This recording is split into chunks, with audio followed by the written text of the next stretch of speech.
The sun was barely up, but the cemetery was already cloaked in silence so heavy it almost had a sound of its own. A cool morning mist lingered over the gravestones, curling around the names etched in marble.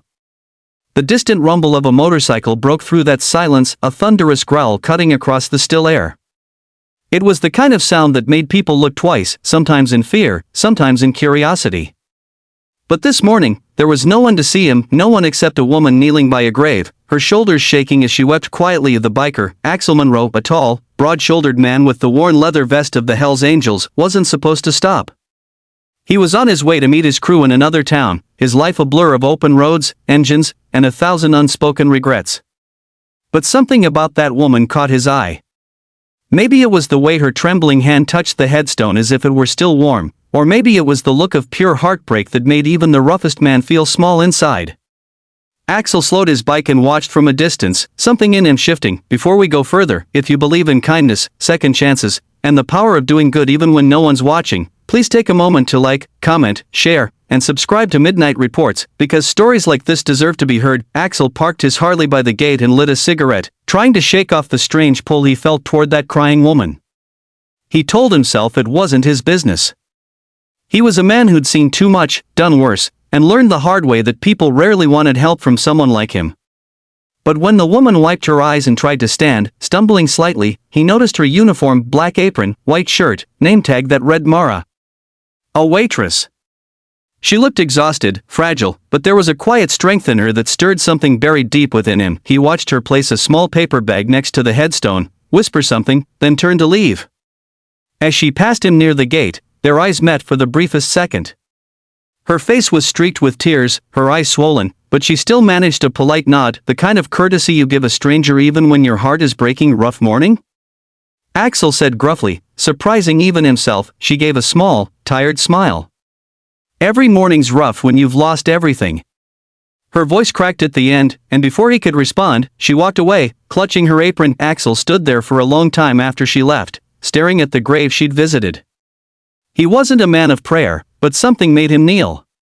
The name on the stone read, Ethan Cole, loving husband and firefighter. Gone too soon. The photo beside it showed a young man in uniform, smiling bright and fearless, the kind of man who ran toward danger while others ran away. Axel felt a weight in his chest. He'd lost friends before. Brothers.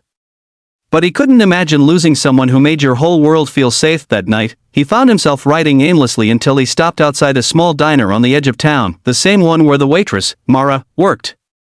Through the glass, he saw her moving between tables, smiling at customers like nothing was wrong. But when she turned away, that smile vanished. There was a heaviness behind her eyes, a loneliness that clung to her like a shadow. But he sat at the counter, ordered coffee, and watched quietly. After the rush ended, she noticed him still there. "You're the guy from the cemetery," she said softly, approaching him. "Yeah," he replied, scratching his beard. "Didn't mean to intrude. Just, you looked like you could use a friend." She hesitated, then sighed. "I'm sorry. I didn't mean to make a scene back there. It's just, today's 2 years since the accident." Her voice trembled.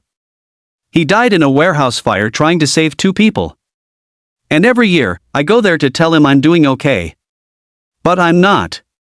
Axel didn't know what to say. Words weren't his strong suit.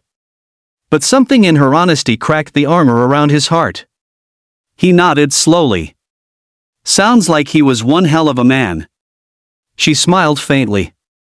"He was. And I'm just trying to keep our home together. The roof leaks, the car's dying, and the bills don't stop coming. But I keep telling myself he'd want me to keep going." For the first time in years, Axel felt something stir inside him, compassion. The kind he thought had died long ago with the people he'd lost. He finished his coffee, left a $100 bill on the counter, and said, "For what it's worth, Mara, you're stronger than you think." She tried to protest, but he was already gone, the roar of his bike fading into the night. Over the next few weeks, Axel kept passing through that town. Sometimes he'd stop at the diner, sit quietly at the corner booth, and just listen. Mara would talk about little things, her husband's old guitar, the way she still cooked for 2, the loneliness that hit hardest when she came home to silence. She didn't know much about Axel's past, only that he rode with the angels and had more scars than most men could count. But there was kindness beneath that rugged shell, and it made her feel seen. One afternoon, Axel rode past her house and saw her in the yard, trying to fix a broken fence with duct tape and determination. He stopped his bike without thinking and called out, "That fence won't hold in the next wind."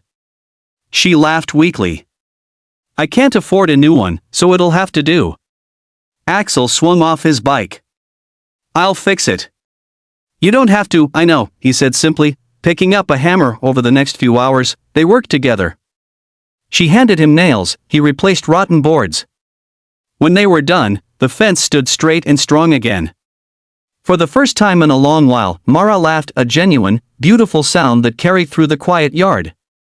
"You didn't have to do that," she said again. "Yeah, but I wanted to," Axel replied, wiping sweat from his brow. "Sometimes fixing something outside helps fix a little bit inside too." That night, he rode away feeling lighter.